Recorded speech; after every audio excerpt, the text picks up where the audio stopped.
At 67 years old, Margaret Whitfield stood on the sidewalk in front of the house she had lived in for 31 years, watching strangers carry her belongings out the front door.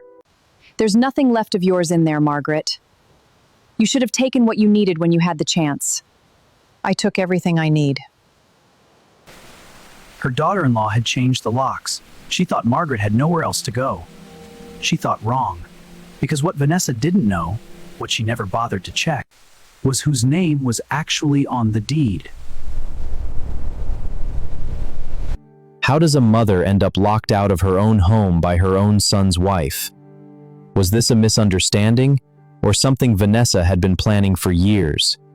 And when Margaret finally reveals what she's been hiding, will her family ever look at her the same way again? Margaret and her husband Tom bought this house when they were just 26 years old.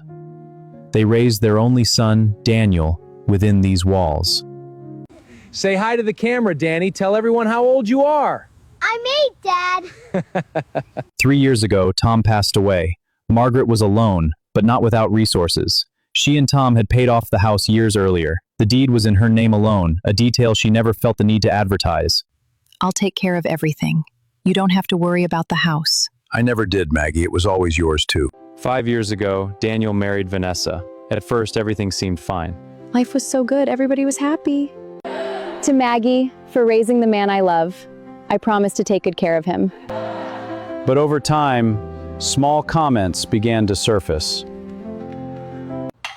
I just think it makes more sense this way, Margaret. More modern. It's been that way for 30 years, dear. But if it makes you happy. Just for safety, that's all. You can never be too careful these days. No, you can't. All set. Just until we get back on our feet, Mom. We really appreciate this. Of course, sweetheart. This is your home, too. It was meant to be temporary. It didn't stay that way.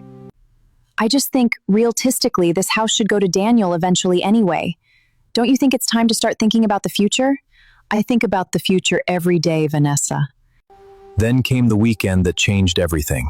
It's time you found somewhere more suitable, Margaret. Somewhere more appropriate for someone your age. Margaret said nothing more. She walked to her car and drove away. Vanessa believed she had finally won the house. What she didn't know was that Margaret had been ready for this moment for 3 years. Rouse.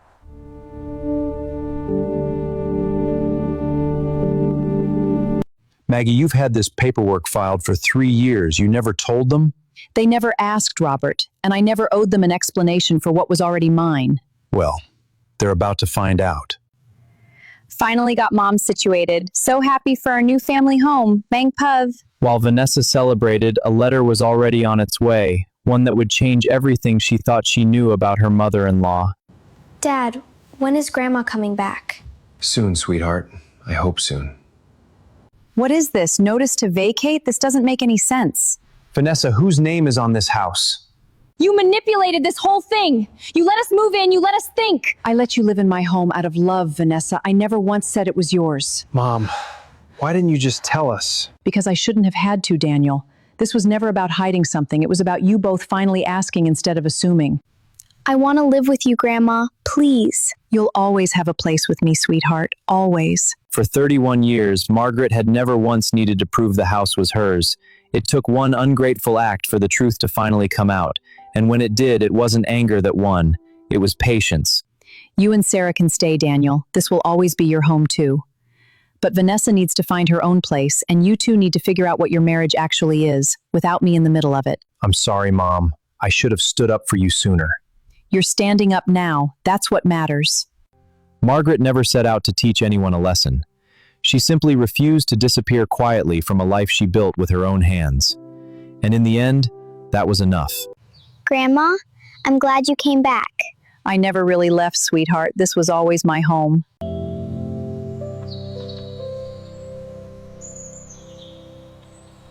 If this story moved you, you're not alone. So many of you watching this have lived some version of Margaret's story, and we want to hear it. Share your own experience in the comments below. And, if you haven't already, subscribe to Story Corner World, because next week, we're telling the story of a woman who was cut out of her family's will until they found out she had a copy of the real one. Next week, we have something extraordinary. This document is a game changer. Stay tuned.